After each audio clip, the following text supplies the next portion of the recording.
अदा करना चाहता हूं कि आप यहां आए और बड़े अरसों के बाद मैं एक प्रेस कॉन्फ्रेंस कर रहा हूं। बड़े 1-2 साल से मैं सोच रहा हूं कि किया क्या जाए, कुछ ना कुछ तो करना पड़ेगा ना। और अगर आप दुनिया का इतिहास देखो, किसी भी देश का इतिहास देखो, तो जब जब बदलाव आया है कहीं भी, वकीलों द्वारा आया है। और मुझे इस बात का खेद है कि हिंदुस्तान के वकील चुप हैं। और मैं पूछना चाहता हूं, हिंदुस्तान के वकील चुप क्यों हैं? कुछ बातें आपके सामने रखूंगा विश्व के बारे में। जब अमेरिकन वॉर ऑफ इंडिपेंडेंस हुई, अमेरिकन रेवोल्यूशन हुआ, तो उसके सबसे आगे कौन था? वकील। चाहे वो जॉन एडम्स हो, चाहे वो थॉमस जेफरसन हो। और जब डिक्लेरेशन ऑफ इंडिपेंडेंस का गाना गाया गया तो उसमें 56 लोग थे। उन 56 लोगों में से 24 वकील थे जब वो गाना गा रहे थे अमेरिकन वॉर ऑफ इंडिपेंडेंस का, और बाकी जज थे। जब फ्रेंच रेवोल्यूशन हुई तो उसके पीछे भी वकील थे। जो प्रिविलेजेस अपर क्लास को मिलती थी उसको अटैक करते थे। तो हमें लगता है कि हिंदुस्तान के वकीलों को एकजुट होकर एक नए संघर्ष के साथ अपनी आवाज उठानी चाहिए। और मैं चाहूंगा, क्योंकि मैं अब 50 साल हो गए मुझे वकालत में, तो मैं हिंदुस्तान के वकीलों से अपील करता हूं कि मेरे साथ जुड़ें और एक अभियान मेरे साथ चलाएं। और अभियान क्या है वो मैं आज आपके सामने रखना चाहता हूं, इसीलिए मैंने आपको आज बुलाया है। कि हिंदुस्तान में हर गली में, हर कूचे में, हर कस्बे में, हर लोकेलिटी में बेइंसाफी का दौर चल रहा है। नागरिकों के साथ बेइंसाफी, संस्थाओं के साथ बेइंसाफी, पॉलिटिकल ऑपोजिशन के साथ बेइंसाफी, पत्रकारों के साथ बेइंसाफी, टीचर्स के साथ बेइंसाफी, बिजनेस के साथ भी, छोटे छोटे मिडिल इनकम एसएमई सेक्टर के साथ बेइंसाफी। तो हमने एक वेबसाइट शुरू की है जिसका हेडिंग है इंसाफ के सिपाही। उस वेबसाइट पे कोई भी रजिस्टर कर सकता है अपने आप को। वो वेबसाइट है insafkeSipahi.co.com। अपना टेलीफोन नंबर, अपना पता, एक नेशनल लेवल का एक प्लेटफॉर्म बनेगा। उसमें वकील लोग सबसे आगे होंगे। जहां जहां भी बेइंसाफी का दौर रहेगा, वहां नागरिक लोग, आम आदमी, वकील साहब इकट्ठा होकर लड़ाई लड़ेंगे। मैं सोच रहा था कि जो आरएसएस की शाखाएं हैं वो भी हर लोकेलिटी में रहती हैं और अपना आइडियोलॉजी आगे बढ़ाते हैं, और इस आइडियोलॉजी के द्वारा बेइंसाफी भी बहुत होती है। तो उस बेइंसाफी के साथ भी हम लड़ेंगे। और हम चाहते हैं कि हिंदुस्तान की हर गली में, हर कस्बे में, हर कूचे में, हर लोकेलिटी में, हर रीजन में इंसाफ के सिपाही खड़े रहें।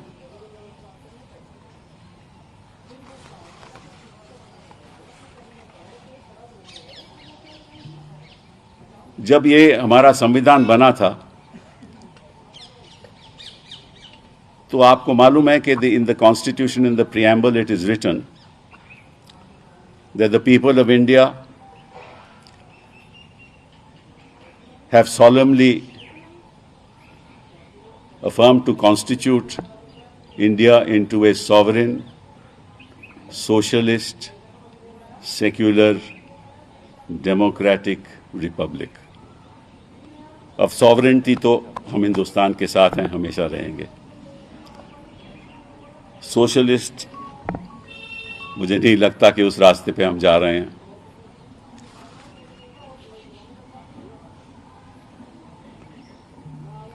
उस रास्ते पे हम जा रहे हैं। डेमोक्रेसी आपको मालूम है कि कितनी रह गई है इस देश में, और रिपब्लिक के ऊपर भी सवाल उठने लगे हैं। और आपको, you also should know that the constitution of India also said another thing, that we will secure for the people of India and all its citizens justice, social, economic and political। मतलब कि इंसाफ, न्याय, सामाजिक न्याय, आर्थिक न्याय, राजनीतिक न्याय, ये हमारी कॉन्स्टिट्यूशन कहती है। और ये शासन का कर्तव्य है कि ऐसा न्याय होना चाहिए, आर्थिक, सामाजिक और राजनीतिक। सामाजिक अन्याय हो रहा है, आर्थिक स्थिति हिंदुस्तान के गरीब आदमी की आप सोच भी नहीं सकते क्या है। 80 करोड़ लोग इस देश में ऐसे हैं जो 5,000 रुपया से कम कमाते हैं हर माह। 5,000 रुपया से कम, 80 करोड़ लोग। अगर आप यूनाइटेड स्टेट्स ऑफ अमेरिका और यूरोप का पॉपुलेशन इकट्ठा कर लीजिए, वो भी 80 करोड़ नहीं है। और एक फैमिली की, जो एवरेज फैमिली की जो इनकम है, वर्किंग फैमिली की इनकम है, वो 53,000 है सालाना। मतलब कि 5,000 रुपए से भी कम हर महीना। तो ये सामाजिक न्याय है, ये आर्थिक न्याय है। और राजनीतिक न्याय तो आप देख ही रहे हो। मतलब कि आज कल जो 10th शेड्यूल है, it has become a defectors paradise. 2014 के बाद आपको मालूम है कि जब चुनाव होता है तो जो सरकार बनती है वो इलेक्टेड गवर्नमेंट के साथ बनती है। इन्होंने 8 सरकारें गिरा दी, 8 सरकारें। मतलब कि एक चुनी हुई सरकार को इन्होंने गिरा दिया, चाहे वो मेघालय हो, मणिपुर हो, मध्य प्रदेश हो, कर्नाटका हो, गोवा हो, महाराष्ट्र हो। मतलब कि विश्व में आप बताइए कौन सा ऐसा डेमोक्रेटिक देश है जहां कानून का उल्लंघन करके, लोगों को खरीद के, लोगों को मोह दे के, लोगों को अपनी स्टेट में ले जाके, चाहे वो गुजरात हो, चाहे वो असम हो, चाहे वो कर्नाटका हो। उत्तराखंड की सरकार इन्होंने कैसे गिराई आपको मालूम है, वो भी चुनी हुई सरकार थी। तो किसी संविधान में कहीं भी विश्व में आपने कभी देखा? और कोर्ट चुप है, जनता चुप है, वकील चुप हैं।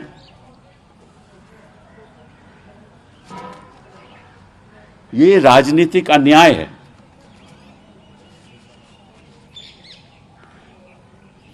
और जहां तक आर्थिक अन्याय की बात है, 100 लोग इस देश में, 100 अमीर लोग इस देश में, मालूम उनके पास कितने एसेट्स हैं? 54 लाख करोड़। 54 लाख करोड़, केवल 100 लोग इस देश में। आप बात करते हो प्रियम्बल की,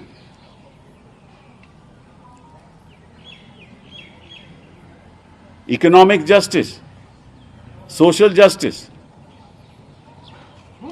मतलब कि अगर हमारा जो एनुअल बजट भी है, इन 54 लाख करोड़ से आपके 18 महीने विदाउट द एनुअल बजट चल सकता है देश। किस रास्ते पे ले जा रहे हैं हम देश को? और इस दौरान 2014 के बाद दौरान जो 2018 में 190 मिलियन लोग गरीबी रेखा गरीब थे और वो 2022 में 350 मिलियन हो गए, मतलब कि गरीबी और बढ़ गई।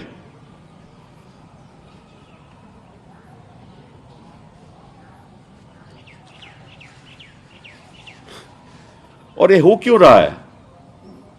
10 शेड्यूल के आधार पे आप सरकार गिरा दो। And the governments Valentine is the enforcement directorate. किसी के पीछे भी आप ईडी लगा दो, उसको डराओ, उसको अरेस्ट करो, उसको धमकाओ, उसको बोलो स्टेटमेंट दे। सीबीआई तो बिना राज्य सरकार की अनुमति से जा नहीं सकते, कहीं स्टेट पे नहीं जा सकते, लेकिन ईडी बगैर सरकार की अनुमति से कहीं भी घुस सकती है। The fact of the matter is that we are in a situation that we see that this government, we see a government versus citizens. We want a government for citizens, not versus citizens.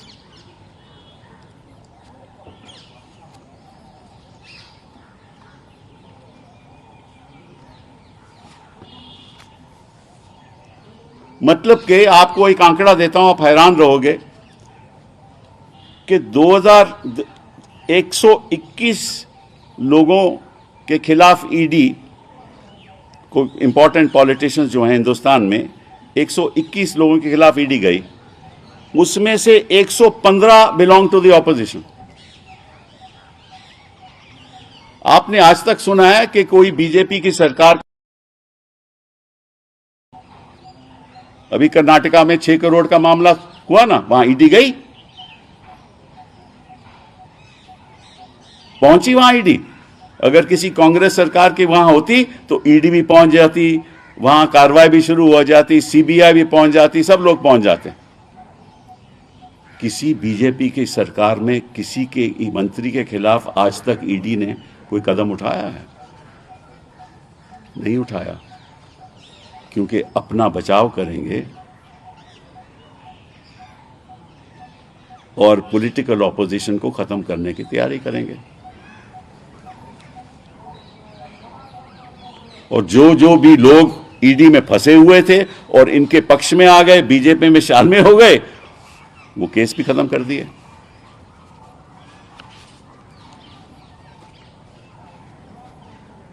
फिर preamble कहता है कि we will secure for all our citizens justice, social, economic and political liberty of thought, expression, belief, faith, worship. Liberty of thought तो आप देख ही रहे हो, पत्रकारों को अंदर कर देते हैं जो भी इनके खिलाफ बोले। फेथ की बात तो आप रोज के रोज कोई ना कोई मुकदमा कर देते हैं।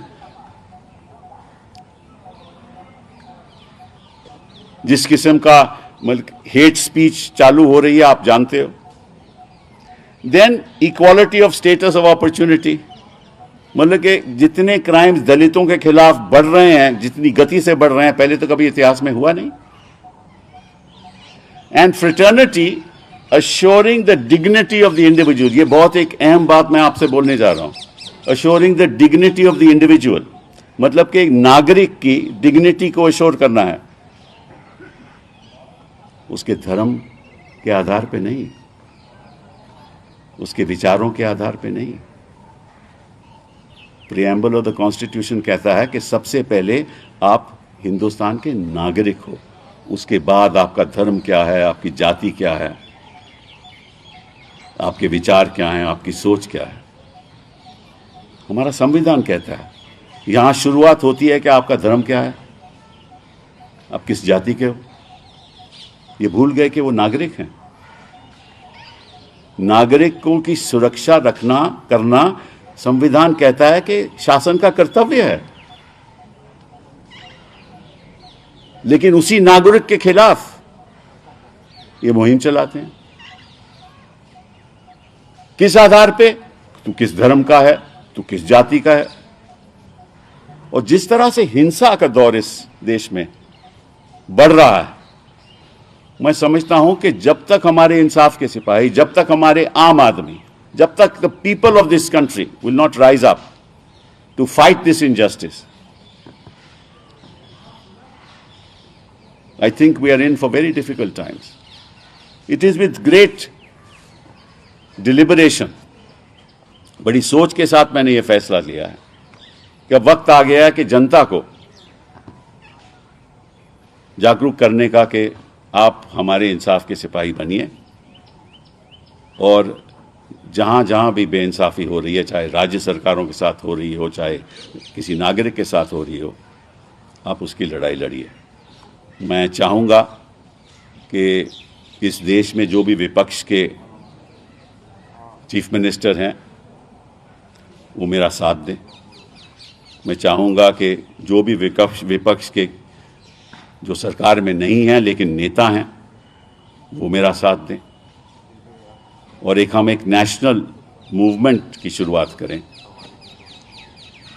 जिसके आधार पर ये जो गुलामी हमें दिख रही है उससे मुक्त होना चाहिए। बहुत बहुत धन्यवाद। क्या आप कहना चाह रहे हैं कि इस समय हमारा देश गुलाम जिस तरह से ये वैलेंटाइन का इस्तेमाल कर रहे हैं, जिस तरह से ये सरकारें गिरा रहे हैं, ये नहीं चाहते कि विपक्ष रहे। अंग्रेजों के वक्त क्या होता था कि कोई भी प्रोटेस्ट करता था उसको उसकी आवाज बंद की जाती थी। सिब्बल साहब, ये आपने एक नागरिक आंदोलन की बात की है और सपोर्ट मांग रहे हैं विपक्षी दलों से, और बिना राजनीतिक आंदोलन के कैसे आप भाई, जैसे the moment you talk about fight against injustice, that is political. हर किस्म का इनजस्टिस होता है, हर किस्म का अत्याचार होता है। This is people versus. मैं किसी एक पार्टी की पक्ष की बात नहीं कर रहा। The people of India have to realise कि संविधान में सोच क्या थी, क्या हो क्या रहा है, बनाने वाले के सपने क्या थे और आज हो क्या रहा है। This is a government versus citizens, it is not a government for citizens. We want to change that. Sir, आपको क्या लगता है ये बदलाव कब से आया है कि संविधान की बात नहीं हो रही है? ये अचानक से हुआ है या कि पहले से है? नहीं, देखिए, ऐसा है, पहले से होता था थोड़ा बहुत, मैं नहीं मानता। देखो, ऐसा है कि मैं आपको एक और बात बताऊं, हर शासन में कोई अच्छाइयां भी होती हैं।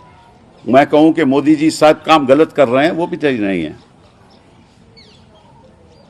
मुझे ये कहना लगेगा कि मैं कोई पॉलिटिकल ये कोई पॉलिटिकल बात नहीं है।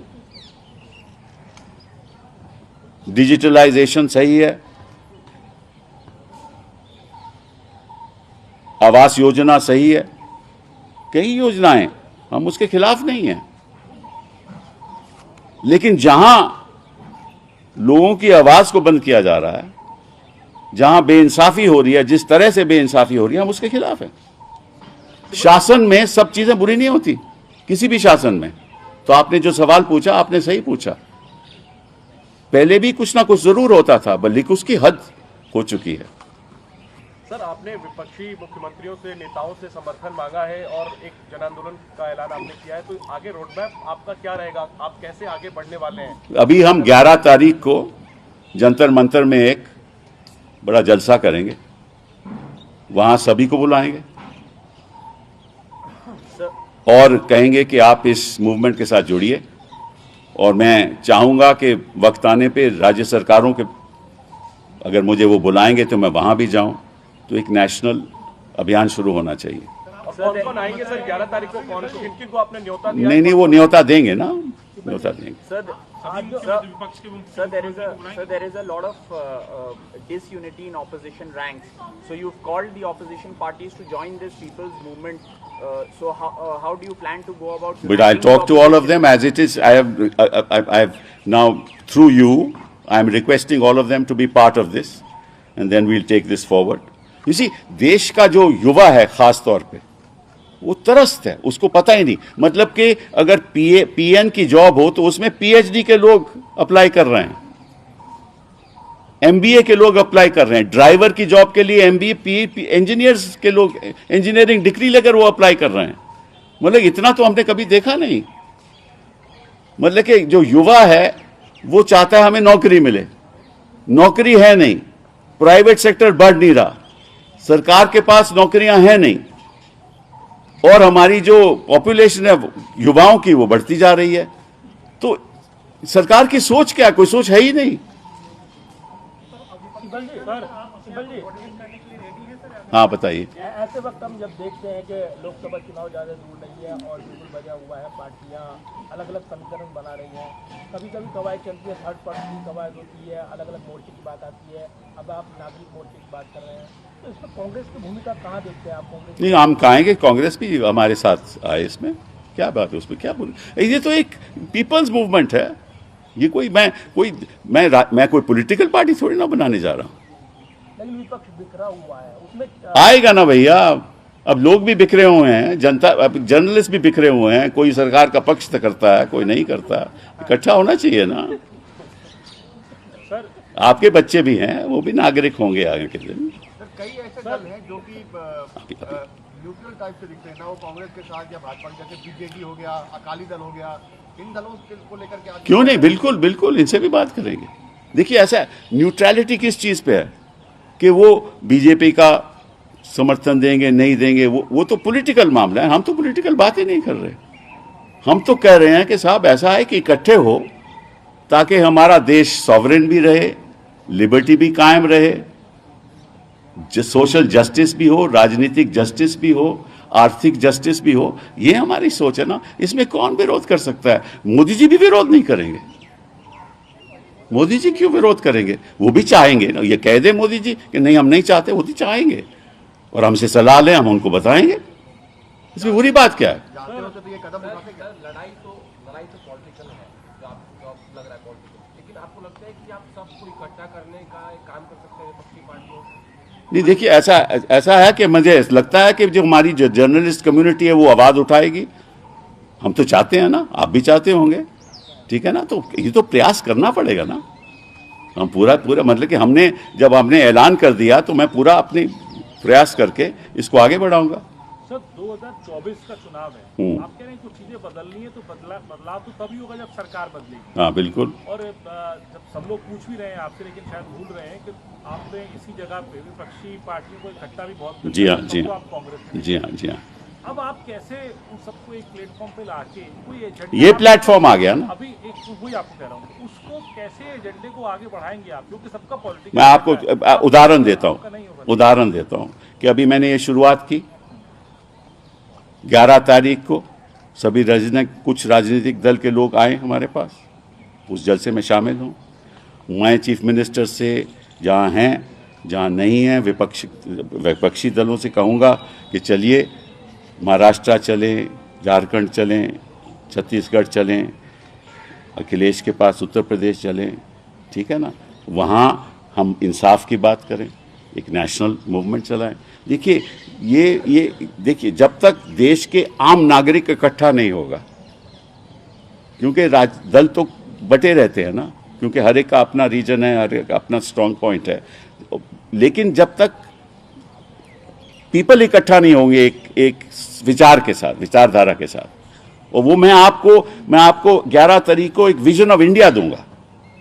मैं कोई ये तो खैर इंसाफ की सिपाही तो एक वेबसाइट हो गई ना जहाँ जुड़ेंगे लोग। मैं एक नया विजन ऑफ इंडिया दूंगा कि हिंदुस्तान को करना क्या चाहिए, शासन को करना क्या चाहिए, हमारे सामने कठिनाइयाँ क्या हैं, चुनौतियाँ क्या हैं, उससे दूर कैसे करना, पॉजिटिव एजेंडा होगा। मैं कोई मोदी जी को क्रिटिसाइज नहीं करने बैठा, मैं उनको सुधार दूंगा कि आप इस पे अमल रखिए, ठीक है ना। पॉलिटिकल पार्टियों के लिए भी आपका ये मैसेज है अपोजिशन की कि आप इकट्ठा हो, आपके मंच का इस्तेमाल करें और एक साथ हो, क्योंकि कई पॉलिटिकल। नहीं, मेरा कोई मंच नहीं है, ये आम आदमी का मंच है, मेरा कोई मंच नहीं है। मैं तो एक समझ लीजिए कि एक फैसिलिटेटिंग फैक्टर हूं, एक साधन बन गया। मंच जनता का होगा। साधन सर आपको लग रहा है, क्योंकि अलग अलग वॉइस है, फिर भाई TRS अलग बात कह रही है। मुझे ये बताओ कि कौन सा राजनीतिक दल इस देश में कहेगा कि इंसाफ की लड़ाई नहीं लड़नी चाहिए? Kapil, अभी may I ask a question? Sure Yeah, it's a movement for helping people, making them aware of what's happening, and it will be dominated by lawyers, as I understand. No no no no I mean, it will have a fair content of lawyers. Yeah, the lawyers will be also at the forefront of the movement because all lawyers have brought about change.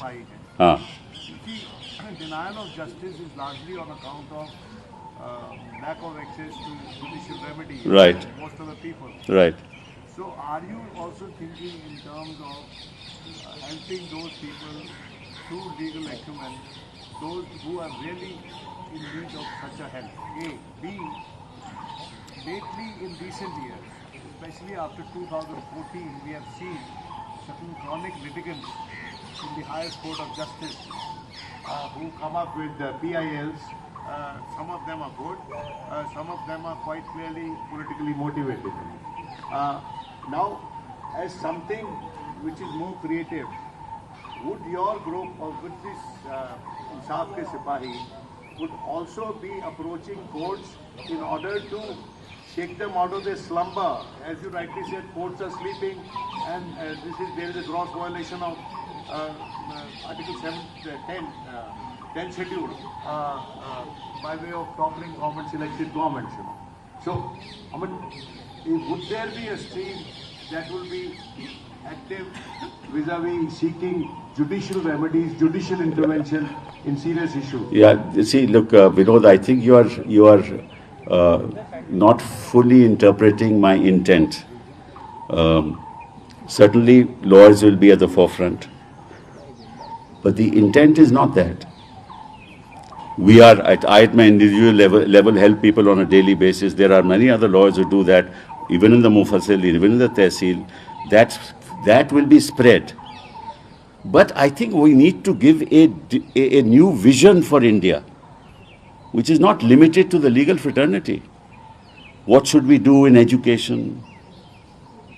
What should we do in health? How do we deal with employment? How do we deal with robotics? I'll give you a new vision of India on the 11th. No, I'm asking because you see the freedom struggle was led from the front by the legal fraternity of the time. Most of our top leaders of the freedom struggle were trained lawyers, That's what I said. Gave them special Yeah, but they were fighting a foreign power, Malad. There's a difference. That fight is different qualitatively. I mean, you had C.R. Das, you had Rajgopalachari, you had that Motilal Nehru, you had Madan Mohan Malviya. They were all great lawyers. Sardar Patel, they were all great lawyers. Now, why are lawyers silent? That is my main concern. And if lawyers come to the forefront, they have a presence in every Mufassil, every Tehsil, in everywhere in the country. If they come together, we have a fight on our hands. मतलब इस बारे में क्या आपकी किसी बड़े विपक्षी नेताओं से बात हुई है, चर्चा की है? मैंने बोला ना, मैंने आप आग्रह किया है ना तो आपके द्वारा कि राजनीतिक दल इससे जुड़े. और शीतल साहब, हमने देखा है राहुल गांधी कैम्ब्रिज गए थे और कैम्ब्रिज में उन्होंने कई बातें अरे यार ये सब let's talk about the press conference today. You can ask me any questions, but let's not individualize. मैंने अभी तक किसी individual का नाम नहीं लिया, ना मैं चाहता हूँ. This is not individual centric. We are talking about serious issues that are facing the nation. लेकिन अभी उन्होंने भारत जोड़ो यात्रा निकाली. अच्छी बात है. मैं already I have already made a public statement on that. कौन नहीं चाहता कि भारत ना जुड़े? चाहते हो ना, आप भी चाहते हो, मैं भी चाहता हूँ.